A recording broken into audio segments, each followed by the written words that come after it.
ਹਾਂ ਔਰ ਦੇਖਦੇ ਹਾਂ ਕਿ ਜਦੋਂ ਅਸੀਂ ਝਾਤ ਮਾਰਦੇ ਹਾਂ ਆਪਣੇ ਪਿਛਲੇ ਜੀਵਨ ਬਾਰੇ ਕਿ ਬਹੁਤ ਸਾਰੇ ਸਾਡੇ ਪੰਜਾਬੀ ਆ ਉਹਨਾਂ ਨੇ ਬਾਹਰਲੇ ਮੁਲਕਾਂ ਵਿੱਚ ਪ੍ਰਦੇਸ਼ਾਂ ਵਿੱਚ ਆ ਕੇ ਬੜੀਆਂ ਮੱਲਾਂ ਮਾਰੀਆਂ ਨੇ, ਬੜਾ ਔਖਾ ਜੀਵਨ ਵੀ ਉਹਨਾਂ ਦਾ ਰਿਹਾ ਹੈ ਔਰ ਕਿਹੜੇ ਕਿਹੜੇ ਸੰਘਰਸ਼ ਵਿੱਚੋਂ ਕਿਵੇਂ ਕਿਵੇਂ ਲੰਘੇ, ਕਿਹੜੀਆਂ ਕਿਹੜੀਆਂ ਪ੍ਰਾਪਤੀਆਂ ਹੋਈਆਂ, ਉਹਨਾਂ ਪ੍ਰਾਪਤੀਆਂ ਤੇ ਸਾਨੂੰ ਅੱਜ ਮਾਣ ਵੀ ਹੁੰਦਾ ਹੈ। ਪਰ ਸਾਨੂੰ ਜਿਹੜੇ ਦੁੱਖ ਦੇ ਦਿਨ ਨੇ ਉਹ ਵੀ ਨਹੀਂ ਭੁੱਲਦੇ ਹੈਗੇ, ਕਦੇ ਭੁੱਲਣੇ ਚਾਹੀਦੇ ਵੀ ਨਹੀਂ ਹੈਗੇ। ਤੇ ਅੱਜ ਅਸੀਂ ਇਹੋ ਜਿਹੇ ਕਿ ਨੌਜਵਾਨ ਦੇ ਨਾਲ ਤੁਹਾਡੀ ਗੱਲ ਕਰਾ ਰਹੇ ਹਾਂ ਔਰ ਜਿਵੇਂ ਕਿ ਕਹਿੰਦੇ ਹਾਂ ਕਿ ਪੰਜਾਬੀਆਂ ਨੇ ਨਾਮਣਾ ਤਾਂ ਖੱਟਿਆ ਹੈ, ਪਰ ਨਾਮਣਾ ਦੇ ਨਾਲ ਨਾਲ ਉਹਨਾਂ ਨੇ ਲੋਕਾਂ ਦਾ ਜੀਵਨ ਵੀ ਸੁਧਾਰਨ ਦੇ ਵਿੱਚ ਪੂਰੀ ਮਦਦ ਕੀਤੀ ਹੈ। ਮੇਰੀ ਮੁਰਾਦ ਹੈ ਵੀਰ ਮਲਕੀਤ ਸਿੰਘ ਜੀ ਨੀਤਾ, ਜਿਹੜੇ ਕਿ ਇਟਲੀ ਦੇ ਵਿੱਚ ਰਹਿ ਰਹੇ ਨੇ। ਤੇ ਆਓ ਪਹਿਲਾਂ ਸਭ ਤੋਂ ਪਹਿਲਾਂ ਉਹਨਾਂ ਦਾ ਅਸੀਂ ਸਵਾਗਤ ਕਰਦੇ ਹਾਂ। ਮਲਕੀਤ ਸਿੰਘ ਜੀ, ਸਿੱਖ ਚੈਨਲ ਵੱਲੋਂ ਤੁਹਾਡਾ ਨਿੱਘਾ ਤੇ ਹਾਰਦਿਕ ਸਵਾਗਤ ਹੈ ਅੱਜ ਦੇ ਇਸ ਵਿਸ਼ੇਸ਼ ਪ੍ਰੋਗਰਾਮ ਦੇ ਵਿੱਚ। ਵਾਹਿਗੁਰੂ ਜੀ ਕਾ ਖਾਲਸਾ, ਵਾਹਿਗੁਰੂ ਜੀ ਕੀ ਫਤਿਹ ਜੀ। ਦੀ ਬਹੁਤ ਖੁਸ਼ੀ ਹੁੰਦੀ ਹੈ ਜਦੋਂ ਅਸੀਂ ਦੇਖਦੇ ਹਾਂ ਕਿ ਨੌਜਵਾਨ ਸਾਡੇ ਇਹਨਾਂ ਮੁਲਕਾਂ ਦੇ ਵਿੱਚ ਆ ਕੇ ਬੜੀਆਂ ਕਾਮਯਾਬੀਆਂ ਪ੍ਰਾਪਤ ਕਰਦੇ ਆ। ਤੇ ਜਿਵੇਂ ਕਿ ਸਾਡੇ ਬਜ਼ੁਰਗਾਂ ਨੂੰ ਵੀ ਆਦਤ ਹੁੰਦੀ ਆ ਜਾਂ ਸਾਡੇ ਦਰਸ਼ਕਾਂ ਨੂੰ ਵੀ ਆਦਤ ਹੁੰਦੀ ਆ, ਥੋੜਾ ਜਿਹਾ ਅਸੀਂ ਜਿਸ ਇਨਸਾਨ ਨੂੰ ਉਹਨਾਂ ਦੇ ਰੂਬਰੂ ਕਰਦੇ ਹਾਂ ਉਹਦੇ ਪਿਛੋਕੜ ਬਾਰੇ, ਉਹਨਾਂ ਦੀ ਜ਼ਿੰਦਗੀ ਦੇ ਬਾਰੇ, ਉਹਨਾਂ ਦੀ ਮੁੱਢਲੀ ਜਾਣਕਾਰੀ ਬਾਰੇ ਪ੍ਰਾਪਤ ਕਰੀਏ। ਤੇ ਤੁਸੀਂ ਦੱਸੋ ਤੁਹਾਡਾ ਪਿਛੋਕੜ ਦੇ ਬਾਰੇ ਦੱਸੋ, ਤੁਹਾਡੀ ਮੁੱਢਲੀ ਪੜ੍ਹਾਈ ਕਿੱਥੋਂ ਤੱਕ, ਕਿੱਥੇ ਹੋਈ, ਪਿੰਡ ਤੁਹਾਡਾ ਕਿਹੜਾ, ਤੇ ਉਹ ਕਿਹੜੇ ਖਾਸ ਪਲ ਸਨ ਜਿਹੜੇ ਕਿ ਤੁਹਾਡੇ ਵਾਸਤੇ ਖੰਭ ਬਣ ਗਏ ਤੇ ਤੁਹਾਨੂੰ ਪ੍ਰਵਾਸ ਕਰਾ ਕੇ ਪੰਜਾਬ ਤੋਂ ਇਟਲੀ ਵਿੱਚ ਲੈ ਆਏ। ਕਿੱਥੋਂ ਸ਼ੁਰੂ ਕਰਨਾ ਚਾਹੁੰਦੇ ਆ ਜੀ? ਜੀ ਜ਼ਿੰਦਗੀ ਦਾ ਸਫ਼ਰ ਤਾਂ ਮੰਨ ਲਓ ਉਮਰ ਮੈਂ ਬੇਸ਼ੱਕ ਥੋੜੀ ਹੈ ਲੇਕਿਨ ਬਹੁਤ ਜ਼ਿਆਦਾ ਮੰਨ ਲਓ ਇਹਨਾਂ ਵਿੱਚ ਉਤਾਰ ਚੜਾਵ ਆਏ ਨੇ। ਲੇਕਿਨ ਮੇਰਾ ਮੰਨਣਾ ਹੈ ਕਿ ਜ਼ਿੰਦਗੀ ਵਿੱਚ ਦੁੱਖ ਆਣੇ ਜ਼ਰੂਰੀ ਨੇ। ਸੋ ਮੈਂ ਜ਼ਿੰਦਗੀ ਆਪਣੀ ਸ਼ੁਰੂ ਕਰਾਂਗਾ ਇੱਕ ਛੋਟੇ ਜਿਹੇ ਪਿੰਡ ਤੋਂ। ਮੇਰੇ ਪਿੰਡ ਦਾ ਨਾਮ ਹੈ ਕਕਿਓਰ ਮਾਜਰਾ, ਪਹੇਵੇ ਦੇ ਲਾਗੇ ਹੈ ਔਰ ਮੈਂ ਹਰਿਆਣੇ ਦੇ ਰਹਿਣ ਵਾਲਾ ਹਾਂ। ਇੱਕ ਪੰਜਾਬੀ ਸਿੱਖ ਫੈਮਿਲੀ ਨੂੰ ਬਿਲੋਂਗ ਕਰਦਾ ਹਾਂ। ਅਸੀਂ ਮੇਰੀ ਇੰਡੀਆ ਵਿੱਚ ਸਟੱਡੀ ਹੋਈ ਆ 10th ਤੱਕ। ਔਰ ਅੱਜ ਵੀ ਜਦੋਂ ਮੇਰੇ ਟੀਚਰ ਨਾਲ ਮੇਰੀ ਗੱਲ ਹੁੰਦੀ ਆ ਤੇ ਮੇਰੇ ਅੱਜ ਵੀ ਉਹਨਾਂ ਦਾ ਮੈਂ ਹਮੇਸ਼ਾ ਧੰਨਵਾਦ ਕਰਦਾ ਵਾਂ ਕਿ ਉਹਨਾਂ ਦੀ ਬਦੌਲਤ, ਕਿਉਂਕਿ ਇੱਕ ਗੁਰੂ ਹੈ, ਇੱਕ ਰੱਬ ਹੈ ਔਰ ਇੱਕ ਮਾਂ-ਬਾਪ ਹੈ। ਤਿੰਨੋਂ ਜਣੇ ਅਗਰ ਆਪਾਂ ਮੰਨ ਲਓ ਦੇਖੀਏ ਤਾਂ ਹਰ ਕਿਸੇ ਦਾ ਬੜਾ ਤਗੜਾ ਯੋਗਦਾਨ ਹੁੰਦਾ ਜ਼ਿੰਦਗੀ ਵਿੱਚ।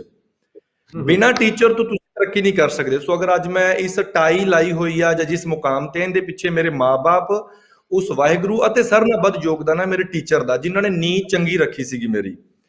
ਉਹਨਾਂ ਨੇ ਇੱਕੋ ਗੱਲ ਦਿਖਾਈ ਸੀ ਵੀ ਮਲਕੀਤ, ਸਿਚੁਏਸ਼ਨ ਔਰ ਰੱਬ ਜਿਹੜੀ ਖੜੀ ਕਰਦਾ ਹੈ, ਅਗਰ ਤੇ ਆਪਾਂ ਪਾਰ ਕਰ ਜਾਈਏ ਤਾਂ ਹੀਰੋ ਆ, ਤੇ ਜੇ ਡੋਲ ਜਾਈਏ ਤਾਂ ਜ਼ੀਰੋ ਹੋ ਜਾਂਦੇ ਉੱਥੇ। ਸੋ ਮੇਰਾ ਜਿਹੜਾ ਜਨਮ ਹੋਇਆ ਆ ਕਕਿਓਰ ਮਾਜਰੇ ਇੱਕ ਪਿੰਡ 'ਚ ਹੋਇਆ ਆ, ਇੱਕ ਐਸਾ ਛੋਟਾ ਜਿਹਾ ਪਿੰਡ ਜਿੱਥੇ ਸ਼ਾਇਦ ਹੋ ਸਕਦਾ ਆ ਸਕੂਲ ਜਾਣ ਲਈ ਕੋਈ ਸਰਕਾਰੀ ਬੱਸ ਵੀ ਨਹੀਂ ਲੱਗੀ ਹੈਗੀ। ਜਿਹੜੀ ਮੇਰੀ ਪਰਵਰਿਸ਼ ਹੋਈ ਆ ਉਹ ਸਾਰੀ ਕੁਰੂਕਸ਼ੇਤਰ ਦੇ ਨਜ਼ਦੀਕ ਇੱਕ ਪਿੰਡ ਹੈ ਬਖਤਲਾ। ਮੈਂ ਬਚਪਨ ਤੋਂ ਹੀ ਆਪਣੇ ਮਾਂ-ਬਾਪ ਤੋਂ ਦੂਰ ਰਿਹਾ ਵਾਂ। ਮੈਂ ਮਾਮਿਆਂ ਤੇ ਰਿਹਾ ਆਪਣਿਆਂ ਤੇ। ਇਟਲੀ ਵਿੱਚ ਮੇਰਾ ਆਉਣਾ ਹੋਇਆ 2007 ਵਿੱਚ, ਜਦ ਮੇਰੀ ਉਮਰ ਮਹਿਜ 14 ਸਾਲ ਸੀਗੀ। ਇਟਲੀ ਵਿੱਚ ਆਏ, ਜਿਵੇਂ ਸਾਰੇ ਆਪਣਾ ਸੁਪਨਾ ਲੈ ਕੇ ਆਉਂਦੇ ਨੇ ਵੀ ਮੈਂ ਛੋਟੀ ਉਮਰ 'ਚ ਬਾਹਰ ਚੱਲਿਆ, ਉੱਥੇ ਜਾ ਕੇ ਪੜ੍ਹਾਈ ਲਿਖਾਈ ਕਰਾਂਗਾ, ਕਾਮਯਾਬ ਹੋਵਾਂਗਾ। ਲੇਕਿਨ ਮੇਰੇ ਨਾਲ ਕੁਝ ਵੱਖਰਾ ਹੋਇਆ ਸੀਗਾ। ਮੇਰੇ ਨਾਲ ਇਮਤਿਹਾਨ 14 ਸਾਲ ਦੀ ਉਮਰ 'ਚ ਇਹ ਸ਼ੁਰੂ ਹੋ ਗਿਆ ਕਿ ਜਦ ਆਪਾਂ ਇਟਲੀ ਵਿੱਚ ਆਏ ਤੇ ਆਂਦੇ ਹੀ ਮੰਨ ਲਓ ਮੈਨੂੰ 2-3 ਹਫ਼ਤਿਆਂ ਬਾਅਦ ਇੱਕ ਰਾਤ ਨੂੰ ਟੈਲੀਫੋਨ ਆਉਂਦਾ ਆ। ਤੇ ਟੈਲੀਫੋਨ ਮੇਰੇ ਪਾਪਾ ਦਾ ਸੀਗਾ। ਫਾਦਰ ਸਾਹਿਬ ਕਹਿੰਦੇ ਮਲਕੀਤ ਸਿੰਘ ਕਿੱਥੇ ਆ? ਮੈਂ ਕਿਹਾ ਪਾਪਾ ਮੈਂ ਘਰ ਆ, ਸੌਣ ਲੱਗਾ। ਕਹਿੰਦੇ ਏਦਾਂ ਕਰ, ਬਿਨਾਂ ਆਪਣੀ ਮੰਮੀ ਨੂੰ ਦੱਸੇ ਮੈਨੂੰ ਮਿਲਣ ਆ ਫਲਾਣੀ ਜਗ੍ਹਾ ਤੇ। ਰਾਤ ਦਾ ਟਾਈਮ ਸੀਗਾ। ਮੈਂ ਘਰੋਂ ਆਪਣੀ ਸਾਈਕਲ ਚੱਕੀ, ਕਿਉਂਕਿ ਨਵਾਂ ਸੀਗਾ, ਨਾ ਕੋਈ ਲਾਇਸੈਂਸ ਸੀਗਾ, ਨਾ ਕੋਈ ਮੋਟਰਸਾਈਕਲ, ਨਾ ਸਕੂਟੀ ਸੀਗੀ। ਮੈਂ ਜਦ ਉਸ ਜਗ੍ਹਾ ਤੇ ਪਹੁੰਚਿਆ ਤੇ ਮੇਰੇ ਫਾਦਰ ਸਾਹਿਬ ਦਰਦ ਨਾਲ ਰੋ ਰਹੇ ਸੀ ਜ਼ੋਰ ਦੀ, ਕਿਉਂਕਿ ਉਹਨਾਂ ਦੀ ਲੱਤ 2 ਜਗ੍ਹਾ ਟੁੱਟ ਗਈ ਸੀ।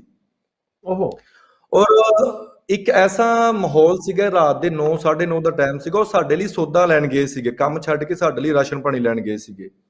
ਤੁਸੀਂ ਯਕੀਨ ਮੰਨਿਓ, ਬਾਰਿਸ਼ ਜਿਹੜੀ ਕੱਲੀ ਕਰਨੀ ਸੀ, ਮੈਨੂੰ ਹੰਝੂ ਤੌਰ ਤੇ ਦਿਖ ਰਹੀ ਸੀ ਵੀ ਇਹ ਮੇਰੇ ਪਾਪਾ ਦੇ ਹੰਝੂ ਨੇ, ਕਿਤੇ ਨਾ ਕਿਤੇ ਡਿੱਗ ਰਹੇ ਨੇ, ਜਿਨ੍ਹਾਂ ਨੇ ਸਾਰਾ ਪਿੰਡ ਭਿਉਂਤਾ ਸੀ ਸਾਡਾ। ਮੈਂ ਘਰੋਂ ਸਾਈਕਲ ਤੇ ਤਕਰੀਬਨ ਕੋਈ 25-30 ਮਿੰਟ ਬਾਅਦ ਉਸ ਜਗ੍ਹਾ ਤੇ ਪਹੁੰਚਿਆ ਤੇ ਡੈਡੀ ਦੇਖਿਆ ਪੂਰੇ ਜ਼ੋਰ ਦੀ ਰੋ ਰਹੇ ਸੀਗੇ। ਅਸੀਂ ਨਾ ਕਈਆਂ ਨੂੰ ਰੋਕਣ ਦੀ ਕੋਸ਼ਿਸ਼ ਕੀਤੀ ਵੀ ਰੋਕੋ, ਮੇਰੇ ਫਾਦਰ ਦੀ ਹੈਲਪ ਕਰੋ। ਜਿੰਨੀ ਕੁ ਮੰਨ ਲਓ ਮੈਨੂੰ ਇੰਗਲਿਸ਼ ਆਉਂਦੀ ਸੀਗੀ, ਕਿਉਂਕਿ ਇਟਾਲੀਅਨ ਤਾਂ ਹਜੇ ਬੋਲਣੀ ਵੀ ਸਿੱਖੀ ਨਹੀਂ ਸੀਗੀ। ਕਿਸੇ ਨੇ ਰਾਤ ਨੂੰ ਗੱਡੀ ਰੋਕੀ, ਕਿਉਂਕਿ ਸ਼ਾਇਦ ਹੋ ਸਕਦਾ ਲੋਕੀ ਡਰਦੇ ਹੋਣ ਕੋਈ ਸ਼ਰਾਬੀ ਡਿੱਗਾ ਆ। ਦਰਅਸਲ ਮੇਰੇ ਪਾਪਾ ਮੰਨ ਲਓ ਡਰਿੰਕ ਨਹੀਂ ਕਰਦੇ। ਕਿਸੇ ਨੇ ਗੱਡੀ ਨਹੀਂ ਰੋਕੀ। ਆਖਿਰ ਮੈਂ ਬਹੁਤ ਸਾਰੇ ਤਰਲੇ ਮਿੰਤਾ ਕਰਕੇ ਰੋਡ ਦੇ ਗੱਬੇ ਵਿਚਕਾਰ ਖੜਾ ਹੋ ਗਿਆ। ਔਰ ਮੈਂ ਇੱਕ ਇਟਾਲੀਅਨ ਕੋਈ ਲੇਡੀ ਸੀਗੀ, ਉਹਨੂੰ ਕਿਹਾ, ਮੈਂ ਕਿਹਾ ਵੀ ਐਮਰਜੈਂਸੀ ਕੋਲ ਐਂਬੂਲੈਂਸ। ਜਿੰਨੀ ਕਿ ਇੰਗਲਿਸ਼ ਆਉਂਦੀ ਸੀਗੀ ਜਾਂ ਜਿੰਨੀ ਕੁ ਉਹਨੂੰ ਸਮਝ ਆਈ, ਉਹਨੇ ਐਂਬੂਲੈਂਸ ਨੂੰ ਕਾਲ ਕਾਲ ਕੀਤਾ ਔਰ ਅੱਧੇ ਘੰਟੇ ਬਾਅਦ ਐਂਬੂਲੈਂਸ ਪਹੁੰਚੀ ਉਸ ਜਗ੍ਹਾ ਤੇ, ਕਿਉਂਕਿ ਮੈਨੂੰ ਐਡਰੈਸ ਹੀ ਨਹੀਂ ਸਮਝਾਉਣਾ ਆ ਰਿਹਾ ਸੀ, ਕਿਉਂਕਿ ਲੈਂਗੁਏਜ ਨਹੀਂ ਆਉਂਦੀ ਸੀਗੀ। ਜਦ ਐਂਬੂਲੈਂਸ ਪਹੁੰਚੀ ਤੇ ਉਹਨਾਂ ਨੇ ਪਾਪਾ ਦੀ ਮਤਲਬ ਪੂਰੀ ਦੀ ਪੂਰੀ ਕੈਂਚੀ ਨਾਲ ਨਾ ਯਾਨੀ ਕਿ ਕੱਪੜੇ ਸਾਰੇ ਪਾੜਤੇ ਫੜ ਕੇ, ਕਿਉਂਕਿ ਲੱਤ ਬਹੁਤ ਜ਼ਿਆਦਾ ਯਾਨੀ ਕਿ ਡੈਮੇਜ ਹੋ ਚੁੱਕੀ, ਹੱਡੀ ਬਹੁਤ ਜ਼ਿਆਦਾ ਟੁੱਟ ਚੁੱਕੀ ਸੀਗੀ। ਉਹਨਾਂ ਨੇ ਪਾਪਾ ਨੂੰ ਐਂਬੂਲੈਂਸ 'ਚ ਬਿਠਾਇਆ ਔਰ ਲੈ ਗਏ। ਮੈਂ ਐਂਬੂਲੈਂਸ 'ਚ ਬੈਠਣ ਲੱਗਾ, ਮੈਨੂੰ ਕਹਿੰਦੇ ਤੂੰ ਨਹੀਂ ਆ ਸਕਦਾ, ਕਿਉਂਕਿ ਐਂਬੂਲੈਂਸ 'ਚ ਇੱਕ ਹੀ ਬੰਦਾ ਅਸੀਂ ਅਲੋ ਕਰਦੇ ਹਾਂ, ਤੂੰ ਮਗਰ ਸਾਈਕਲ ਤੇ ਜਾਂ ਕਿਸੇ ਨਾਲ ਗੱਡੀ ਤੇ ਆ। ਤਕਰੀਬਨ 15-20 ਮਿੰਟ ਬਾਅਦ ਮੈਨੂੰ ਪਤਾ ਲੱਗਾ ਵੀ ਉੱਥੇ ਇੱਕ ਟਰਾਂਸਲੇਟਰ ਦੀ ਲੋੜ ਹੈ, ਕਿਉਂਕਿ ਪਾਪਾ ਨੂੰ ਇਟਾਲੀਅਨ ਨਹੀਂ ਆਉਂਦੀ ਸੀਗੀ। ਉਹਨਾਂ ਨੇ ਜਦ ਆਪਰੇਸ਼ਨ ਕਰਨਾ, ਆਪਰੇਸ਼ਨ ਵਾਸਤੇ ਉਹਨਾਂ ਨੂੰ ਟਰਾਂਸਲੇਟਰ ਚਾਹੀਦਾ ਸੀ ਜਿਹੜਾ ਦੱਸੇ ਵੀ ਮੇਰੇ ਪਾਪਾ ਨੂੰ ਕਿਸੇ ਚੀਜ਼ ਤੋਂ ਐਲਰਜੀ ਤੇ ਨਹੀਂ ਹੈਗੀ ਜਾਂ ਕੋਈ ਬਿਮਾਰੀ ਤੇ ਨਹੀਂ ਹੈਗੀ, ਤਾਂ ਆਪਰੇਸ਼ਨ ਕਰਨਾ ਸ਼ੁਰੂ ਕਰ ਸਕਣ। ਮੈਂ ਰਾਤ ਨੂੰ, ਮੈਨੂੰ ਦੱਸ ਪਾਈ ਕਿਸੇ ਨੇ ਵੀ ਫਲਾਣੇ ਪਿੰਡ ਇੱਕ ਟਰਾਂਸਲੇਟਰ ਰਹਿੰਦਾ, ਇੱਕ ਇੰਡੀਅਨ ਮੁੰਡਾ, ਉਹਦੇ ਕੋਲ ਜਾ। ਮੈਂ ਸਾਈਕਲ ਚੱਕੀ, ਤਕਰੀਬਨ 11:30 ਪੌਣੇ 12 ਵਜੇ ਉਸ ਮੁੰਡੇ ਕੋਲ ਪਹੁੰਚਿਆ। ਮੈਂ ਇਹਦੀ ਬੈਲ ਖੜਕਾਈ, ਮੈਂ ਕਿਹਾ ਵੀਰ ਏਦਾਂ ਮੇਰੇ ਪਾਪਾ ਦਾ ਐਕਸੀਡੈਂਟ ਹੋਇਆ, ਕਿਆ ਤੂੰ ਸਾਡੇ ਨਾਲ ਚੱਲੇਗਾ? ਕਹਿੰਦਾ ਵੀ ਵੀਰ ਇਸ ਟਾਈਮ ਤੇ ਮੇਰਾ ਉਹ ਸਵੇਰੇ ਕਹਿੰਦਾ ਗੱਲ ਕਰਦੇ ਆ। ਮੈਂ ਕਿਹਾ ਯਾਰ ਉਹ ਪਾਪਾ ਦੀ ਮੰਨ ਲਓ ਉੱਥੇ ਲੱਤ 2 ਜਗ੍ਹਾ ਟੁੱਟੀ ਹੋਈ ਹੈ, ਮੇਰੇ ਨਾਲ ਚੱਲ। ਕਹਿੰਦਾ ਨਹੀਂ, ਕਹਿੰਦਾ ਮੈਂ ਥੱਕਿਆ ਹੋਇਆ, ਮੈਂ ਤੇਰੇ ਨਾਲ ਨਹੀਂ ਜਾ ਸਕਦਾ। ਮੈਂ ਨਾ ਉਹਨੂੰ ਕਿਹਾ, ਮੈਂ ਕਿਹਾ ਸਵੇਰੇ ਕਿੰਨੇ ਵਜੇ ਜਾਵਾਂ ਫਿਰ? ਕਹਿੰਦਾ ਸਵੇਰੇ 7 ਵਜੇ ਆ ਜੀ, 7 ਵਜੇ ਆਪਾਂ ਚੱਲਦੇ ਆ। ਤਕਰੀਬਨ 7 ਵਜੇ ਤੱਕ ਮੈਂ ਬਾਹਰ ਇੱਕ ਪੈਟਰੋਲ ਪੰਪ ਆ ਉਹਦੇ ਨੀਚੇ ਇੰਤਜ਼ਾਰ ਕੀਤਾ ਬਾਰਿਸ਼ ਦੇ ਵਿੱਚ, ਕਿਉਂਕਿ ਘਰ ਕਿਸ ਮੂੰਹ ਨਾਲ ਆਂਦਾ। ਮੇਰੇ ਪਾਪਾ ਨੇ ਪੁੱਛਣਾ ਸੀਗਾ ਵੀ ਪਾਪਾ ਕਿੱਥੇ ਨੇ, ਔਰ ਮੈਂ ਕੀ ਜਵਾਬ ਦਿੰਦਾ ਕਿ ਡੈਡੀ ਮੇਰੇ ਦਾ ਲੱਤ ਦਾ ਐਕਸੀਡੈਂਟ ਹੋ ਗਿਆ, ਲੱਤ ਟੁੱਟ ਗਈ ਔਰ ਮੈਨੂੰ ਕੋਈ ਮੇਰੀ ਹੈਲਪ ਲਈ ਆ ਨਹੀਂ ਰਿਹਾ। ਮੈਂ ਜਦੋਂ 7 ਵਜੇ ਉਹਦੇ ਕੋਲ ਪਹੁੰਚਿਆ, ਯਾਨੀ ਕਿ ਘਰ ਤੇ ਮੈਂ ਗਿਆ ਨਹੀਂ ਸੀ, ਮੈਂ ਪੈਟਰੋਲ ਪੰਪ ਦੇ ਨੀਚੇ ਪੂਰੀ ਰਾਤ ਜਾ ਕੇ ਕੱਟੀ ਸਾਈਕਲ ਤੇ। ਮੇਰੇ ਕੱਪੜੇ ਪੂਰੇ ਪਾਣੀਆਂ ਮਤਲਬ ਭਿੱਜੇ ਹੋਏ ਸੀਗੇ। ਮੈਂ ਇਹਨੂੰ ਕਿਹਾ, ਮੈਂ ਕਿਹਾ ਵੀਰੇ ਚਲੋ ਚੱਲੀਏ। ਕਹਿੰਦਾ ਮੈਂ 80 ਰੁਪਏ ਇੱਕ ਦਿਹਾੜੀ ਦਾ ਲੈਣਾ ਹੁੰਦਾ, ਤੇ ਕੋ 80 ਯੂਰੋ ਤੇਰੀ ਜੇਬ 'ਚ ਹੈਗੇ ਨੇ? ਮੈਂ ਨਾ ਮਤਲਬ ਹੁਣੀ ਮੇਰੇ ਲੂੰ ਕੰਡੇ ਖੜੇ ਹੋ ਗਏ ਨੇ। ਮੈਂ ਕਿਹਾ 80 ਯੂਰੋ ਤੇ ਨਹੀਂ ਹੈਗੇ, ਮਤਲਬ ਮੇਰੇ ਕੋਲ ਕੋਈ 20-25 ਯੂਰੋ ਹੋਣੇ ਨੇ, ਉਹ ਵੀ ਮੈਂ ਆਪਣੀ ਮਾਤਾ ਨੂੰ ਫੋਨ ਕਰ ਦਿੰਦਾ। ਨਹੀਂ, ਕਹਿੰਦਾ ਮੈਂ 80 ਤੋਂ ਘੱਟ ਗੱਲ ਨਹੀਂ ਕਰਦਾ ਹੈਗਾ। ਮੈਂ ਮੰਮੀ ਨੂੰ ਫੋਨ ਕੀਤਾ, ਮੈਂ ਕਿਹਾ ਮਾਤਾ ਵੀ ਏਦਾਂ ਨਾ ਪਾਪਾ ਦਾ ਐਕਸੀਡੈਂਟ ਹੋ ਗਿਆ। ਕਹਿੰਦੀ ਰਾਤ ਦਾ ਕਿਉਂ ਨਹੀਂ ਦੱਸਿਆ ਮੈਨੂੰ? ਮੈਂ ਕਿਹਾ ਮੈਂ ਕੀ ਦੱਸਦਾ ਤੈਨੂੰ, ਵੀ ਮਤਲਬ ਟੈਨਸ਼ਨ ਲੈਣੀ ਸੀਗੀ। 80 ਯੂਰੋ ਤੇ ਨਹੀਂ ਹੋਏ, ਲੇਕਿਨ ਮੇਰੇ ਕੋਲ ਜਿਹੜੇ 30-35 ਯੂਰੋ ਹੋਏ, ਮੈਂ ਉਹਨੂੰ 30-35 ਯੂਰੋ ਕਰਕੇ ਮੰਗਾ ਕੇ ਉਹਨੂੰ ਦਿੱਤੇ, ਤੇ ਮੈਂ ਨਾ ਉਹਦੇ ਨਾਲ ਗੱਡੀ 'ਚ ਬੈਠਣ ਲੱਗਾ। ਮੈਂ ਕਿਹਾ ਵੀਰ ਮੈਨੂੰ ਨਾਲ ਹੀ ਲੈ ਜਾ, ਮੈਂ ਵੀ ਆਪਣੇ ਪਾਪਾ ਦਾ ਪਤਾ ਲੈ ਲਾਂਗਾ। ਉਹ ਕਹਿੰਦੇ ਨਹੀਂ, ਕਹਿੰਦਾ ਤੇਰੇ ਕੱਪੜੇ ਪਾਣੀ ਨਾਲ ਲਿਬੜੇ ਹੋਏ ਨੇ, ਤੂੰ ਗੰਦਾ ਹੈ ਰਾਤ ਦਾ, ਕਹਿੰਦਾ ਤੂੰ ਸਾਈਕਲ ਤੇ ਮਗਰ ਆ। ਉਸਨੇ ਆਪਣੀ ਗੱਡੀ ਚੱਕੀ, ਹਸਪੀਟਲ ਪਹੁੰਚਿਆ। ਜਿੰਨੇ ਨੂੰ ਮੈਂ ਉੱਥੇ ਪਹੁੰਚਣਾ ਸੀ, ਉਹਨੇ ਆਪਣਾ ਸਾਰਾ ਕੰਮ ਖਤਮ ਕਰਕੇ ਚਲਾ ਗਿਆ ਸੀ ਉੱਥੋਂ। ਮੈਂ ਆਪਣੇ ਪਾਪਾ ਕੋਲ ਪਹੁੰਚਿਆ, ਬਹੁਤ ਜ਼ਿਆਦਾ ਮੇਰੇ ਪਾਪਾ ਦਰਦ ਨਾਲ ਰੋ ਰਹੇ ਸੀਗੇ। ਮੈਨੂੰ ਕਹਿੰਦੇ ਵੀ ਅੱਜ ਇਹ ਪਤਾ ਲੱਗਾ ਕਿ ਲੈਂਗੁਏਜ ਦਾ ਆਉਣਾ ਕਿੰਨਾ ਜ਼ਰੂਰੀ ਹੈ ਇਨਸਾਨ ਦੀ ਜ਼ਿੰਦਗੀ ਵਿੱਚ। ਬਾਹਰਲੇ ਮੁਲਕਾਂ ਵਿੱਚ, ਕਿਸੇ ਵੀ ਮੁਲਕ 'ਚ ਹੋਈਏ, ਅਗਰ ਤੁਸੀਂ ਤਰੱਕੀ ਦੀ ਰਾਹ ਵੱਲ ਜਾਣਾ, ਤੁਹਾਨੂੰ ਉਸ ਮੁਲਕ ਦੇ ਕਾਨੂੰਨ ਔਰ ਉੱਥੇ ਦੀ ਲੈਂਗੁਏਜ ਆਉਣਾ ਜ਼ਰੂਰੀ ਆ।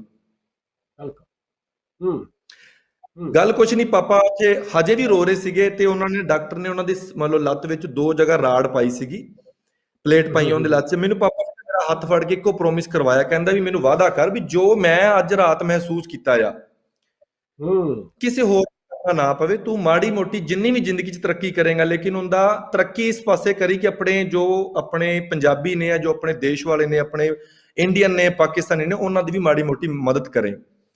ਬਸ ਕੀ ਉਸ ਤੋਂ ਬਾਅਦ ਜਿਹੜਾ ਮੇਨ ਜ਼ਿੰਦਗੀ ਦਾ ਸਟੈਪ ਸ਼ੁਰੂ ਹੋਇਆ, ਕਿਉਂਕਿ ਜਦੋਂ ਆਪਾਂ ਆਪਣੇ ਪਿਓ ਨਾਲ ਵਾਅਦਾ ਕਰ ਦਿੰਦੇ ਆ ਨਾ, ਉਹ ਤੁਹਾਨੂੰ ਬਹੁਤ ਜ਼ਿਆਦਾ ਅੱਗੇ ਲੈ ਕੇ ਜਾਂਦਾ, ਕਿਉਂਕਿ ਆਪਣੇ ਨਾਲ ਕੀਤੇ ਵਾਅਦੇ ਬੰਦਾ ਕਈ ਵਾਰੀ ਡਰ ਕੇ ਪਿੱਛੇ ਹਟ ਜਾਂਦਾ ਹੈ, ਲੇਕਿਨ ਬਾਪੂ ਨਾਲ ਕੀਤਾ ਵਾਅਦਾ ਮੈਨੂੰ ਅੱਗੇ ਲੈ ਕੇ ਗਿਆ। ਘਰ ਆਇਆ 2 ਹਾਂਜੀ ਇਹ ਸੀ ਤੁਹਾਡੀ ਫਾਊਂਡੇਸ਼ਨ, ਜੇ ਕਹਿ ਦਈਏ ਤੁਹਾਡੀ ਕਾਮਯਾਬੀ ਦੀ ਫਾਊਂਡੇਸ਼ਨ, ਜਿਹੜੀ ਕਿ ਤੁਹਾਨੂੰ ਇਹੀ ਸੀ ਆਪਣੇ ਪਿਤਾ ਜੀ ਤੋਂ, ਇੱਕ ਤੁਸੀਂ ਨਾਲੇ ਉਹ ਪਿਤਾ ਜੀ ਤੋਂ ਮਿਲੀ, ਤੇ ਨਾਲ ਤੁਸੀਂ ਉਹਨੂੰ ਅੱਖੀ ਵੀ ਦੇਖਿਆ ਆਪਣੇ ਵੀ ਇਹ ਕਿੰਨਾ ਮੁਸ਼ਕਲ ਹੁੰਦਾ, ਔਰ ਤੁਸੀਂ ਕਿੰਨੀ ਆਪ ਤਕਲੀਫ ਝੱਲੀ ਉਹਦੇ ਵਿੱਚ। ਫਿਰ ਦੱਸੋ ਕਿ ਤੁਸੀਂ ਜਦੋਂ ਕਾਲਜ ਸ਼ੁਰੂ ਕੀਤਾ, ਉਹ ਲਾਈਫ ਕਿਹੋ ਜਿਹੀ ਸੀ, ਜਾਂ ਤੁਸੀਂ ਜਿਹੜੀ ਪਹਿਲੀ ਤੁਹਾਡੀ ਜੌਬ ਤੁਹਾਡੀ ਕਿਹੋ ਜਿਹੀ ਸੀ? ਤੁਸੀਂ ਕਿਸ ਤਰ੍ਹਾਂ ਜਿਹੜੀ ਆਪਣੀ ਜ਼ਿੰਦਗੀ ਦੀ ਜਾਂ ਕਾਮਯਾਬੀ ਦੀ ਜਿਹੜੀ ਪੌੜੀ ਆ, ਉਹਦੇ ਪਹਿਲੇ ਪੌੜੇ ਉੱਤੇ ਕਿੱਦਾਂ ਪੈਰ ਰੱਖਿਆ ਤੁਸੀਂ ਨੇ?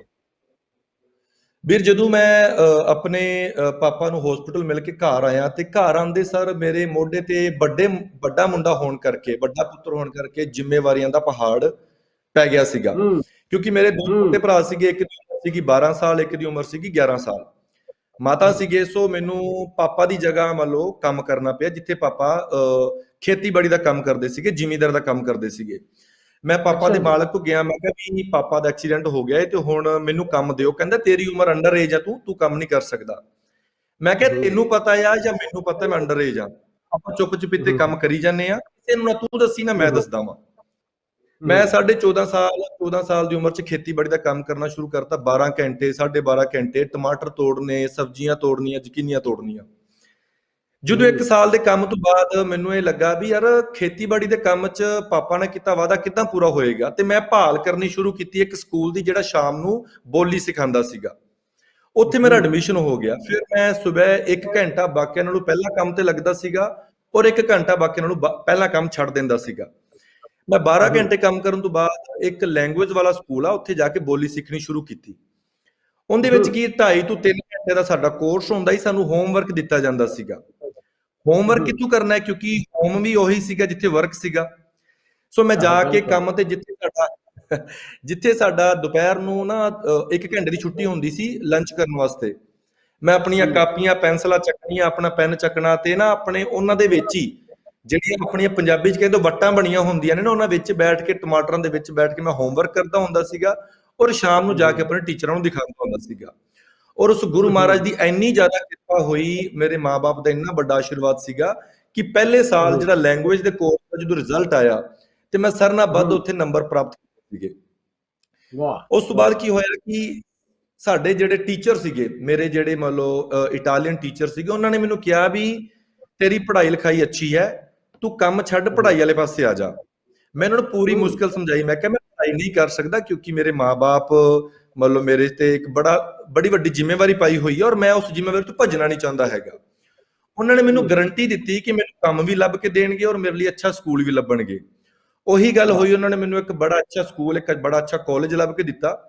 ਔਰ ਫਿਰ ਹੂੰ, ਮੈਂ ਸਵੇਰ 3 ਘੰਟੇ 4 ਵਜੇ ਤੋਂ ਲੈ ਕੇ 7:30 8 ਵਜੇ ਤੱਕ ਖੇਤੀਬਾੜੀ ਦਾ ਕੰਮ ਕਰਦਾ ਸੀਗਾ। ਨਹਾ ਧੋ ਕੇ ਅੱਛਾ 9 ਜੀ, ਵਜੇ ਸਕੂਲ ਐਂਟਰ ਹੋ ਜਾਂਦਾ ਸੀਗਾ।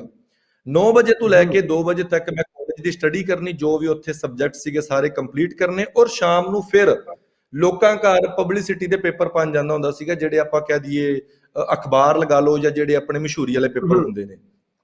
ਹੂੰ, ਹੂੰ, ਇਹ ਸਫ਼ਰ ਜਦੋਂ ਮੇਰਾ ਪਹਿਲੇ ਦਿਨ ਦਾ ਸਫ਼ਰ ਜਿਹੜਾ ਸ਼ੁਰੂ ਹੋਇਆ, ਤੇ ਮੈਂ ਜਦ ਆਪਣੇ ਕਾਲਜ ਪਹੁੰਚਿਆ, ਤੇ ਹੂੰ, ਤੁਸੀਂ ਯਕੀਨ ਮੰਨਿਓ ਉਸ ਪੂਰੇ ਦੇ ਪੂਰੇ ਕਾਲਜ ਵਿੱਚ ਅਸੀਂ 2 ਹੀ ਇੰਡੀਅਨ ਸੀਗੇ, ਬਾਕੀ ਸਾਰੇ ਗੋਰੇ ਸੀਗੇ। ਇੱਕ ਮੈਂ ਤੇ ਇੱਕ ਮੁੰਡਾ ਹੋਰ ਸੀਗਾ। ਹੂੰ, ਮੇਰੀ ਕਲਾਸ ਵਿੱਚ ਸਾਰੇ ਦੇ ਸਾਰੇ ਗੋਰੇ ਸੀਗੇ, ਇੱਕੋ ਇੱਕ ਮੈਂ ਇੰਡੀਅਨ ਸੀਗਾ। ਤੇ ਜਦੋਂ ਉਹਨਾਂ ਨੇ ਪਹਿਲਾ ਸਿੰਘ, ਮੇਰਾ ਆਪਣਾ ਸਿੰਘ ਨਾਮ ਦੇਖਿਆ, ਮੈਂ ਹੂੰ, ਅਜੇ ਤੱਕ ਕਲਾਸ ਲੱਭ ਰਿਹਾ ਸੀ, ਕਿਉਂਕਿ ਮੈਂ ਅਣਜਾਣ ਸੀਗਾ। ਮੈਂ ਆਪਣਾ ਕਲਾਸਰੂਮ ਲੱਭ ਰਿਹਾ ਸੀ, ਤੇ ਮੈਂ ਜਦ ਆਪਣੀ ਕਲਾਸ ਵਿੱਚ ਪਹੁੰਚਿਆ, ਮੈਂ ਹੂੰ, ਦੇਖਿਆ ਵੀ 16 ਸਟੂਡੈਂਟ, ਉਹਨਾਂ ਦੇ ਜੋ ਕੁਰਸੀਆਂ ਨੇ, ਮੇਜ਼ ਨੇ, ਇੱਕ ਪਾਸੇ ਲੱਗਾ ਹੈ, ਔਰ ਮੇਰਾ ਇਕੱਲੇ ਦਾ ਇੱਕ ਹੂੰ, ਪਾਸੇ ਲਗਾਇਆ ਸੀ ਉਹਨਾਂ ਨੇ। ਮੈਂ ਕਲਾਸ 'ਚ ਅੱਛਾ, ਐਂਟਰ ਹੋਇਆ, ਤੇ ਸਾਰੇ ਵੱਲੋਂ ਮੈਨੂੰ ਟੌਰਚਰ ਜਿਹਾ ਕਰਨਾ ਸ਼ੁਰੂ ਕਰਤਾ ਵੀ ਤੁਸੀਂ ਕਿੱਥੇ ਸਕੂਲਾਂ 'ਚ ਆ ਗਏ ਹੋ, ਤੁਹਾਡੇ ਮਾਂ-ਬਾਪ ਹੂੰ, ਸਾਡੇ ਥੱਲੇ ਕੰਮ ਕਰਦੇ ਨੇ, ਸਾਡੇ ਪਿਓਾਂ ਥੱਲੇ ਕੰਮ ਕਰਦੇ ਨੇ। ਰੇਸਿਜ਼ਮ ਦਿਖਾਉਣਾ ਹੂੰ, ਸ਼ੁਰੂ ਕਰਤਾ ਉਹਨਾਂ ਨੇ। ਮੈਨੂੰ ਨਾ ਹੂੰ, ਬਹੁਤ ਜ਼ਿਆਦਾ ਉਹਨਾਂ ਨੇ ਪਹਿਲੇ ਦਿਨ ਹੀ ਇੰਨਾ ਜ਼ਿਆਦਾ ਮੈਨੂੰ ਫੀਲ ਕਰਵਾਇਆ ਕਿ ਮੰਨ ਲਓ ਮੇਰੇ ਨਾਲ ਮੰਨ ਲਓ ਰੋਣਾ ਨਿਕਲ ਗਿਆ ਕਲਾਸ ਵਿੱਚ। ਮੈਂ ਉਸ ਪਲ ਵਿੱਚ ਇਹ ਸੋਚਾਂ ਵੀ ਹੁਣ ਮੈਂ ਆਪਣੇ ਬਾਪੂ ਨਾਲ ਕੀਤਾ ਵਾਅਦਾ ਅੱਗੇ ਪੂਰਾ ਕਰਾਂ, ਜਾਂ ਆਪਣੀ ਇੱਕ ਇੱਜ਼ਤ ਲੈ ਕੇ ਸਕੂਲ ਛੱਡ ਕੇ ਭੱਜਾਂ।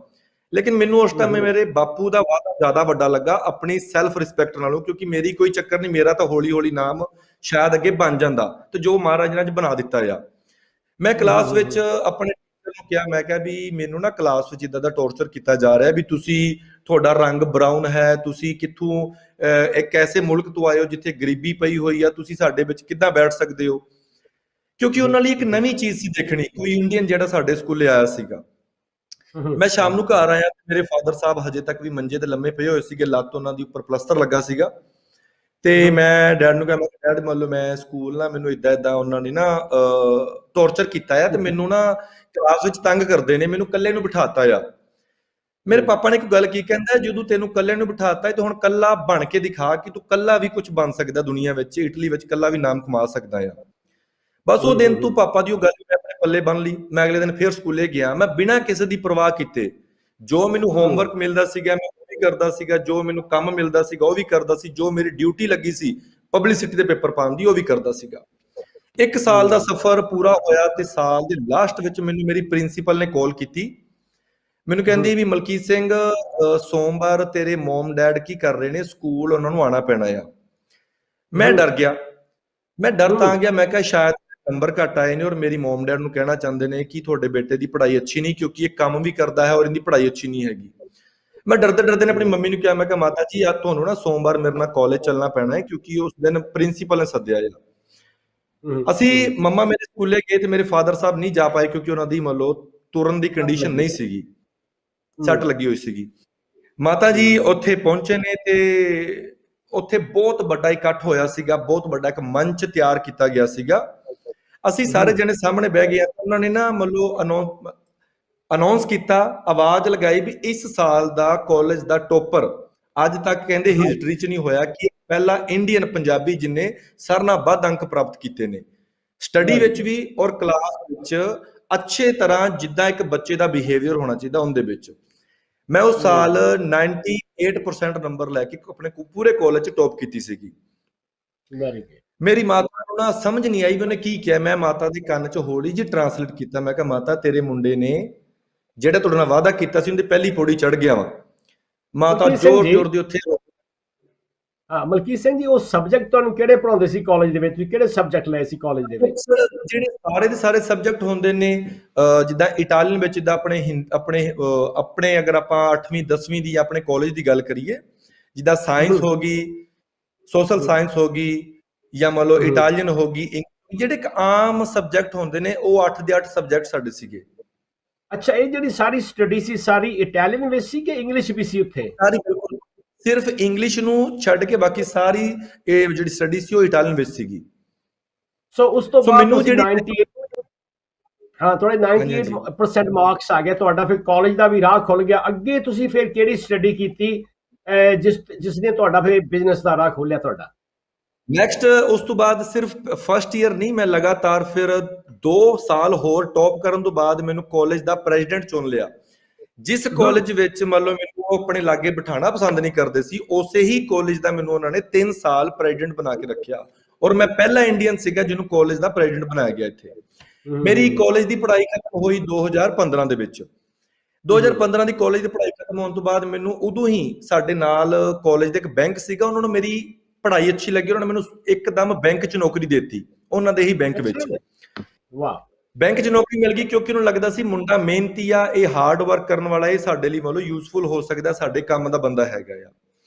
ਮੈਂ ਨਾ, ਤੁਸੀਂ ਯਕੀਨ ਮੰਨਿਓ ਭਾਜੀ, ਮੈਂ ਮੰਨ ਲਓ ਅੱਜ ਵੀ ਆਪਣੇ ਹੀ ਆਫਿਸ ਵਿੱਚ ਬੈਠਾ ਔਰ ਮੈਨੂੰ ਅੱਜ ਵੀ ਉਹ ਪਲ ਯਾਦ ਆ। ਮੈਂ ਉੱਥੇ ਬੈਂਕ 'ਚ ਜਾਂਦਾ ਹੁੰਦਾ ਸੀਗਾ, ਏਦਾਂ ਹੀ ਟਾਈ ਲਗਾਈ ਹੋਣੀ, ਏਸੀ ਚੱਲਦਾ ਹੋਣਾ, ਮੈਂ ਜਾ ਕੇ ਬਹਿ ਜਾਣਾ। ਮੈਂ ਨਾ 3 ਮਹੀਨੇ ਬਾਅਦ ਮੈਨੂੰ ਇਹ ਰਿਅਲਾਈਜ਼ ਹੋਇਆ ਕਿ ਇਹ ਜ਼ਿੰਦਗੀ ਨਹੀਂ ਸੀ ਜੋ ਮੈਂ ਸੁਪਨਾ ਦੇਖਿਆ ਸੀਗਾ। ਕਿਉਂਕਿ ਮੇਰੀ ਜ਼ਿੰਦਗੀ ਦਾ ਸੁਪਨਾ ਕੁਝ ਸੀਗਾ ਆਪਣੇ ਪਾਪਾ ਨਾਲ ਕੀਤੇ ਹੋਏ ਵਾਅਦੇ ਕਿ ਮੈਂ ਕੁਝ ਆਪਣੀ ਕਮਿਊਨਿਟੀ ਲਈ, ਕੁਝ ਆਪਣੇ ਲੋਕਾਂ ਲਈ ਕਰਾਂ। ਉਹੀ ਗੱਲ ਹੋਈ, ਮੈਂ ਨਾ 3 ਮਹੀਨੇ ਬਾਅਦ ਆਪਣੇ ਮਾਲਕ ਨੂੰ ਕਿਹਾ, ਜੋ ਸਾਡੇ ਬੈਂਕ ਦਾ ਡਾਇਰੈਕਟਰ ਸੀਗਾ, ਮੈਂ ਕਿਹਾ ਮੈਂ ਨਾ ਕੰਮ ਛੱਡਣਾ ਚਾਹਨਾ। ਉਹ ਇੱਕਦਮ ਹੈਰਾਨ ਹੋ ਗਿਆ ਵੀ ਇੱਥੇ ਕੰਮ ਦੀ ਲੋਕੀ ਸੁਪਨਾ ਦੇਖਦੇ ਨੇ, ਤੂੰ ਕੰਮ ਛੱਡ ਕੇ ਜਾ ਰਿਹਾ। ਮੈਂ ਕਿਹਾ ਨਹੀਂ, ਮੈਂ ਕਿਹਾ ਮੈਂ ਕੰਮ ਮੈਨੂੰ ਫੇਰ ਮਿਲ ਜਾਏਗਾ, ਲੇਕਿਨ ਜੇ ਮੈਂ ਆਪਣੇ ਵਾਅਦੇ ਤੋਂ ਭਟਕ ਗਿਆ ਨਾ ਤੇ ਸਾਰੀ ਉਮਰ ਮੈਂ ਆਪਣੇ ਆਪ ਨੂੰ ਮਾਫ ਨਹੀਂ ਕਰ ਪਾਵਾਂਗਾ। ਮੈਂ ਉਹਨਾਂ ਨੂੰ ਆਪਣੇ ਰਿਜ਼ਾਈਨ ਲੈਟਰ ਦਿੱਤਾ, ਕੰਮ ਛੱਡ ਕੇ ਘਰ ਆ ਗਿਆ। ਮੈਂ ਬਿਨਾਂ ਦੱਸੇ ਆਪਣੇ ਪਾਪਾ ਨੂੰ ਆਪਣੇ ਕੰਮ ਕਰਨਾ ਸ਼ੁਰੂ ਕੀਤਾ। ਤੁਸੀਂ ਯਕੀਨ ਮੰਨਿਓ, ਇੱਕ ਮੁੰਡਾ ਜਿਹੜਾ 3 ਵਾਰੀ ਟੌਪ ਕੀਤੀ ਹੋਏ, ਕਾਲਜ ਦਾ ਪ੍ਰੈਜ਼ੀਡੈਂਟ ਰਿਹਾ ਹੋਏ, ਪਲੱਸ ਮੈਂ ਮਾਡਲਿੰਗ ਲਾਈਨ 'ਚ ਵੀ ਕਾਫੀ ਇਟਲੀ ਵਿੱਚ ਸ਼ੋਅ ਕੀਤੇ ਨੇ, ਮੈਨੂੰ ਫਿਰ ਆਪਣੀ ਜ਼ਿੰਦਗੀ ਜ਼ੀਰੋ ਤੋਂ ਸ਼ੁਰੂ ਕਰਨੀ ਪਈ ਕਿਉਂਕਿ ਮੈਂ ਫਿਰ ਖੇਤੀਬਾੜੀ ਦੇ ਕੰਮ 'ਚ ਲੱਗ ਗਿਆ ਔਰ ਹਾਰਡ ਵਰਕ ਕਰਨਾ ਸ਼ੁਰੂ ਕਰਤਾ ਆਪਣਾ ਅਲੱਗ ਬਿਜ਼ਨਸ ਤੋਰਨ ਵਾਸਤੇ। ਜਦ ਤੁਸੀਂ ਆਪਣਾ ਬਿਜ਼ਨਸ ਚਲਾਉਂਦੇ ਹੋ ਤੇ ਤੁਹਾਨੂੰ ਕੋਈ ਵੀ ਪੈਸੇ ਨਹੀਂ ਦਿੰਦਾ, ਤੁਹਾਨੂੰ ਖੁਦ ਦੀ ਮਨੀ ਹੀ ਇਨਵੈਸਟ ਕਰਨੀ ਪੈਂਦੀ ਆ। ਔਰ ਮੇਰੇ ਕੋਲ ਆਪਣੀ ਖੁਦ ਦੀ ਸੇਵਿੰਗ ਮਨੀ ਸੀਗੀ ਨਹੀਂ। ਮੈਂ ਨਾ ਆਪਣੇ ਛੋਟੇ ਬ੍ਰਦਰ ਨਾਲ ਸਲਾਹ ਕੀਤੀ, ਮੈਂ ਕਿਹਾ ਯਾਰ ਪਾਪਾ ਨਾਲ ਵਾਅਦਾ ਕੀਤਾ ਆ ਔਰ ਆਪਾਂ ਕੁਝ ਐਸਾ ਕਰੀਏ ਜਿਹਦੇ ਨਾਲ ਆਪਣੇ ਲੋਕਾਂ ਦਾ ਭਲਾ ਹੋਏ। ਜੋ ਆਪਣੇ ਪਾਪਾ ਨੇ ਸੁਪਨਾ ਦੇਖਿਆ, ਮੈਂ ਤੇ ਮੇਰੇ ਛੋਟੇ ਬ੍ਰਦਰ ਨੇ, ਅਸੀਂ ਨਾ ਲਾਇਸੈਂਸ ਦੀਆਂ ਕਲਾਸਾਂ ਲਗਾਉਣੀਆਂ ਸ਼ੁਰੂ ਕਰਤੀਆਂ। ਮੇਰੇ ਕੋਲ ਪਹਿਲੇ ਦਿਨ 3 ਸਟੂਡੈਂਟ ਆਏ ਸੀਗੇ ਔਰ ਤਿੰਨਾਂ ਤੋਂ ਗੁਰੂ ਮਹਾਰਾਜ ਨੇ ਕਦੋਂ 30 ਕੀਤੇ, ਕਦੋਂ 30 ਤੋਂ 300 ਹੋਏ। ਅੱਜ ਮੇਰੇ ਕੋਲ 7000 ਪਲੱਸ ਸਟੂਡੈਂਟ ਇਟਲੀ ਵਿੱਚ ਪੜ ਰਿਹਾ ਆ। ਤੁਸੀਂ ਜਿਹੜੇ ਲਾਇਸੈਂਸ ਦੀ ਗੱਲ ਕੀਤੀ ਹੈ, ਜਦੋਂ ਸਾਡੇ ਦੀ ਗੱਲ ਕੀਤੀ ਹੈ, ਇਹ ਤੁਹਾਡੀ ਤੁਸੀਂ ਬਹੁਤ ਵਧੀਆ ਗੱਲ ਕੀਤੀ ਹੈ ਕਿ ਤੁਹਾਡੇ ਕੋਲ ਸਟੱਡੀ ਸੀ, ਤੁਹਾਡੇ ਕੋਲ ਸੁਪਨਾ ਸੀ। ਜਿਹੜੀ ਤੁਸੀਂ ਲਾਇਸੈਂਸ ਦੀ ਗੱਲ ਕੀਤੀ ਆ, ਉਹਦੇ ਬਾਰੇ ਥੋੜਾ ਸਾਨੂੰ ਐਕਸਪਲੇਨ ਕਰੋ, ਥੋੜਾ ਉਹਦੀ ਵਿਆਖਿਆ ਕਰੋ ਥੋੜੀ। ਵਿਆਖਿਆ ਵੀਰ ਜੀ ਇਦਾਂ ਆ ਕਿ ਇਟਲੀ ਵਿੱਚ ਲਾਇਸੈਂਸ ਲੈਣਾ ਇੱਕ ਸੁਪਨਾ ਹੈ। ਤੁਸੀਂ ਦੁਨੀਆ ਦੇ ਕਿਸੇ ਵੀ ਕੋਨੇ ਵਿੱਚ ਚਲੇ ਜਾਓ, ਡਰਾਈਵਿੰਗ ਲਾਇਸੈਂਸ ਇੱਥੇ ਸਿਰਫ ਲਾਇਸੈਂਸ ਨੂੰ ਹਾਸਿਲ ਕਰਨ ਲਈ 7000 ਤੋਂ ਜ਼ਿਆਦਾ ਸਵਾਲ ਪੜ੍ਹਨੇ ਪੈਂਦੇ ਨੇ ਔਰ 25 ਇਹਨਾਂ ਦੇ ਚੈਪਟਰ ਨੇ ਜੋ ਪੜ੍ਹਨੇ ਪੈਂਦੇ ਨੇ। ਤਕਰੀਬਨ 300-350 ਪੇਜ ਦੀ ਮੋਟੀ ਏਡੀ ਬੁੱਕ ਹੈ। ਓਕੇ। ਔਰ ਠੀਕ ਹੈ ਇਹ ਗੱਲ ਤੇ ਜਿਹੜੀ ਤੁਸੀਂ ਸਰ ਨਾਲ ਬੜੀ ਔਖੀ ਹੈ ਕਿ ਇੰਗਲਿਸ਼ ਚ ਨਹੀਂ ਕਰ ਸਕਦੇ, ਤੁਹਾਨੂੰ ਇਟਾਲੀਅਨ ਚ ਹੀ ਐਗਜ਼ਾਮ ਦੇਣਾ ਪੈਂਦਾ ਆ। ਹੂੰ ਤੇ ਉਹਦੇ ਵਾਸਤੇ ਸੋ ਜਿਹੜਾ ਤੁਸੀਂ ਆਪਣੇ ਕਹਿੰਦੇ ਆ ਲੋਕ ਤੁਸੀਂ ਬਦਲਣਾ ਸਲਾਹ ਕੀ ਤੁਹਾਨੂੰ ਫਿਰ ਕਿਹੜੇ ਹਾਂਜੀ ਚੈਲੰਜਸ ਹਾਂਜੀ ਤੁਹਾਨੂੰ ਦਿਸਦੇ ਸੀ ਕਿ ਸਾਨੂੰ ਆਹ ਮੁਸ਼ਕਲਾਂ ਆ ਸਕਦੀਆਂ ਜਾਂ ਕਿਹੜੀਆਂ ਮੁਸ਼ਕਲਾਂ ਆਈਆਂ ਤੁਹਾਨੂੰ ਇਸ ਫੀਲਡ ਦੇ ਵਿੱਚ ਪੈਰ ਰੱਖਣ ਵਾਸਤੇ? ਵੀਰ ਜੀ, ਮੈਂ ਨਾ ਹਮੇਸ਼ਾ ਹੀ ਜੋ ਵੀ ਫੈਸਲੇ ਲਿੱਤੇ ਨੇ ਆਪਣੇ ਖੁਦ ਨੂੰ, ਆਪਣੇ ਭਰਾਵਾਂ ਨੂੰ, ਆਪਣੇ ਮਾਪੇ ਨੂੰ ਔਰ ਆਪਣੇ ਪੰਜਾਬੀ ਨੂੰ ਦੇਖ ਕੇ ਲਿੱਤੇ ਨੇ। ਮੈਂ ਨਾ ਆਪਣੇ ਪਾਪਾ ਨੂੰ ਦੇਖਦਾ ਹੁੰਦਾ ਸੀ, ਪਾਪਾ ਸਾਈਕਲ ਤੇ ਕੰਮ ਜਾਂਦੇ ਹੁੰਦੇ ਸੀਗੇ, ਮੈਂ ਵੀ ਆਪਣਾ ਹੂੰ ਸਫ਼ਰ ਸਾਈਕਲ ਤੋਂ ਸ਼ੁਰੂ ਕੀਤਾ ਹੈ। ਸੋ ਮੈਨੂੰ ਇਹ ਸੀਗਾ ਵੀ ਹੂੰ ਜਦ ਤੱਕ ਇਨਸਾਨ ਦੇ ਕੋਲ ਸਾਈਕਲ ਹੈ, ਜਦ ਤੱਕ ਉਹ ਗੱਡੀ ਤੱਕ ਨਹੀਂ ਪਹੁੰਚਦਾ, ਉਹ ਆਪਣੀ ਜ਼ਿੰਦਗੀ ਦੀ ਤਰੱਕੀ ਦੀ ਰਾਹ ਵੱਲ ਨਹੀਂ ਜਾ ਸਕਦਾ। ਕਿਉਂਕਿ ਤੁਸੀਂ ਸਾਈਕਲ ਤੇ ਹੂੰ 10-12 ਘੰਟੇ ਕਰਕੇ ਘਰ ਆਉਂਦੇ ਹੋ, ਤੇ ਤੁਸੀਂ ਸ਼ਾਮ ਨੂੰ ਤੁਹਾਡੇ ਹੂੰ 'ਚ ਹਿੰਮਤ ਨਹੀਂ ਰਹਿੰਦੀ ਵੀ ਆਪਣੇ ਬੱਚੇ ਨੂੰ ਪਾਰਕ ਲੈ ਕੇ ਚਲੇ ਜਾਈਏ ਜਾਂ ਕਿਤੇ ਹੋਰ ਕੰਮ ਲਈ ਹੂੰ ਆਪਣੀ ਜੋਬ ਟਰਾਈ ਕਰੀਏ। ਸੋ ਮੈਂ ਪਹਿਲੀ ਹੂੰ ਜਿਹੜੀ ਆਪਣਾ ਜੋ ਆਪਣੇ ਇੰਡੀਅਨ ਲੋਕਾਂ ਦਾ, ਆਪਣੇ ਪੰਜਾਬੀਆਂ ਦੀ ਸਾਰਿਆਂ ਨਾਲੋਂ ਵੱਡੀ ਮੁਸ਼ਕਿਲ ਲਾਇਸੈਂਸ ਦੇਖੀ ਸੀਗੀ ਔਰ ਲੈਂਗੁਏਜ ਦੇਖੀ ਸੀਗੀ। ਮੈਨੂੰ ਲੱਗਾ ਸੀ ਅਗਰ ਮੈਂ ਇਹ ਹੂੰ ਮੁਸ਼ਕਿਲ ਨੂੰ ਹੱਲ ਕਰਨ ਦੀ ਸੋਚਦਾ ਹਾਂ ਤੇ ਸ਼ਾਇਦ ਸਾਡੇ ਪੰਜਾਬੀ ਜਾਂ ਹੂੰ ਸਾਡਾ ਜੋ ਕਲਚਰ ਹੈ ਉਹ ਅੱਗੇ ਆ ਸਕੇ। ਸੋ ਜੋ ਮੇਰਾ ਹੂੰ ਪਹਿਲਾ ਸਟੂਡੈਂਟ ਸੀਗਾ, ਉਹ ਮੇਰੇ ਲਈ ਇੱਕ ਪਹਿਲਾ ਐਕਸਪੀਰੀਅੰਸ ਸੀਗਾ। ਤੁਹਾਨੂੰ ਪਤਾ ਹੈ ਕਿ ਜਦ ਵੀ ਹੂੰ ਆਪਾਂ ਕੋਈ ਕੰਮ ਸ਼ੁਰੂ ਕਰਦੇ ਹਾਂ, ਜਿਹੜਾ ਪਹਿਲਾ ਤਜਰਬਾ ਹੁੰਦਾ ਇਨਸਾਨ ਨੂੰ ਉਹੀ ਤਰੱਕੀ ਦੀ ਰਾਹ ਵੱਲ ਲੈ ਕੇ ਜਾਂਦਾ ਆ। ਉਸ ਵੀਰ ਨੇ ਮੇਰੇ ਤੇ ਵਿਸ਼ਵਾਸ ਕੀਤਾ, ਮੈਨੂੰ ਕਹਿੰਦਾ ਵੀ ਨੀਟੇ ਵੀਰ, ਮੈਂ ਲਾਇਸੈਂਸ ਕਰਨਾ ਚਾਹੁੰਦਾ ਔਰ ਤੇਰੇ ਬਾਰੇ ਸੁਣਿਆ ਕਿ ਤੂੰ ਆਪਣੀ ਖੁਦ ਦੀ ਪੜ੍ਹਾਈ ਬੜੀ ਅੱਛੀ ਕੀਤੀ ਆ ਤੇ ਮੈਂ ਉਮੀਦ ਲੈ ਕੇ ਤੇਰੇ ਤੱਕ ਆਇਆ ਵਾਂ। ਤੁਸੀਂ ਯਕੀਨ ਵਾਹ ਮੰਨੋ ਵੀਰ ਜੀ, ਜਦ ਆਪਾਂ ਉਸ ਨੂੰ ਮੈਂ ਐਗਜ਼ਾਮ ਦੇਣ, ਫਸਟ ਸਟੂਡੈਂਟ ਮੇਰਾ ਇਟਲੀ ਵਿੱਚ ਜਦ ਐਗਜ਼ਾਮ ਦੇਣ ਗਿਆ ਤੇ ਉਹਦੀਆਂ ਵੀ ਅੱਖਾਂ ਵਿੱਚ ਆਂਸੂ ਸੀਗੇ ਔਰ ਮੇਰੀ ਵੀ ਅੱਖਾਂ 'ਚ ਆਂਸੂ ਸੀਗੇ, ਹੂੰ ਕਿਉਂਕਿ ਜੇ ਉਹ ਫੇਲ ਹੋ ਜਾਂਦਾ ਤੇ ਸ਼ਾਇਦ ਮੇਰਾ ਉਸੇ ਦਿਨ ਹੌਸਲਾ ਟੁੱਟ ਜਾਂਦਾ, ਬਿਲਕੁਲ ਬਿਲਕੁਲ ਔਰ ਜੇ ਉਹ ਫੇਲ ਹੋ ਜਾਂਦਾ ਵੀਰ ਤੇ ਸ਼ਾਇਦ ਉਹ ਆਪਣੇ ਘਰ ਆਣ ਕੇ ਆਪਣੇ ਬੱਚਿਆਂ ਨੂੰ ਕੀ ਮੂੰਹ ਦਿਖਾਉਂਦਾ, ਕਿਉਂਕਿ ਜੇ ਆਪਾਂ ਹੀ ਨਹੀਂ ਤਰੱਕੀ ਕਰਾਂਗੇ ਤੇ ਬੱਚੇ ਤੋਂ ਆਪਾਂ ਕੀ ਉਮੀਦ ਰੱਖ ਸਕਦੇ ਹਾਂ। ਹੂੰ ਤੇ ਬਾਕੀ ਇਹ ਤਾਂ ਗੱਲ ਹੋ ਗਈ ਤੁਹਾਡੀ ਸ਼ੁਰੂਆਤ ਦੀ ਗੱਲ ਹੋ ਗਈ। ਇੱਕ ਸਾਨੂੰ ਜਿਹੜੀ ਖਬਰ ਮਿਲੀ ਸੀ ਕਿ ਕੋਈ ਇਟਲੀ ਦੀ ਇੱਕ ਸੰਸਥਾ ਹੈਗੀ ਆ SIAE, ਉਹ ਸੰਸਥਾ CISIA, ਹਾਂ, ਉਹ ਸੰਸਥਾ ਕੀ ਹੈਗੀ ਆ ਤੇ ਉਹਨਾਂ ਵੱਲੋਂ ਤੁਹਾਨੂੰ ਇੱਕ ਇੰਡੀਅਨ ਐਡੀਟਰਸ ਦਾ ਤੁਹਾਨੂੰ ਖਿਤਾਬ ਦਿੱਤਾ ਗਿਆ, ਉਹਦੇ ਬਾਰੇ ਦੱਸੋ ਥੋੜਾ ਜਿਹਾ, ਸਾਡੇ ਕੋਲ 4 ਮਿੰਟ ਬਾਕੀ ਨੇ ਹੁਣ। ਵੀਰ ਜੀ, ਇਟਲੀ ਵਿੱਚ ਜਿੰਨੇ ਵੀ ਮਹਾਨ ਲੇਖਕ ਨੇ ਜਾਂ ਹੂੰ ਉਹ ਕਹਿ ਲਓ ਉਹ ਸ਼ਖਸ ਜਿਨ੍ਹਾਂ ਨੇ ਕੁਝ ਵੱਖਰਾ ਕੀਤਾ ਹੁੰਦਾ ਹੈ ਆਪਣੀ ਕਮਿਊਨਿਟੀ ਲਈ, ਆਪਣੇ ਦੇਸ਼ ਲਈ, ਆਪਣੇ ਲੋਕਾਂ ਲਈ, ਉਹਨਾਂ ਨੂੰ ਸਨਮਾਨਿਤ ਹੂੰ ਕੀਤਾ ਜਾਂਦਾ ਹੈ। ਸੋ ਹਾਂ ਮੈਂ ਉਸ ਮਹਾਰਾਜ ਦੀ ਕਿਰਪਾ ਨਾਲ, ਸਾਰਿਆਂ ਦੇ ਆਸ਼ੀਰਵਾਦ ਨਾਲ, ਮੇਰੇ ਸਟੂਡੈਂਟਸ ਦੀ ਦੁਆਵਾਂ ਦੇ ਨਾਲ ਪਹਿਲਾ ਉਹ ਪੰਜਾਬੀ ਬਣਿਆ ਵਾ, ਪਹਿਲਾ ਹੂੰ ਏਸ਼ੀਅਨ ਬਣਿਆ ਵਾ ਜਿਹਨੇ ਫਸਟ ਰਾਈਟਰ ਆਪਣਾ ਕੁਝ ਲਿਖ ਕੇ ਸਰਕਾਰ ਵੱਲੋਂ ਜਿਹਨੂੰ ਮਾਨਤਾ ਪ੍ਰਾਪਤ ਹੋਈ ਆ। ਔਰ ਇਹ ਵਾਹ ਪਹਿਲੀ ਐਸੀ ਬ੍ਰਾਂਚ ਹੈ ਜੋ ਸਰਕਾਰ ਵੱਲੋਂ ਅਪਰੂਵਡ ਹੈ ਔਰ ਜਿਹਨੂੰ ਸਰਕਾਰ ਨੇ ਹੂੰ ਮਾਨਤਾ ਦਿੱਤੀ ਹੋਈ ਹੈ।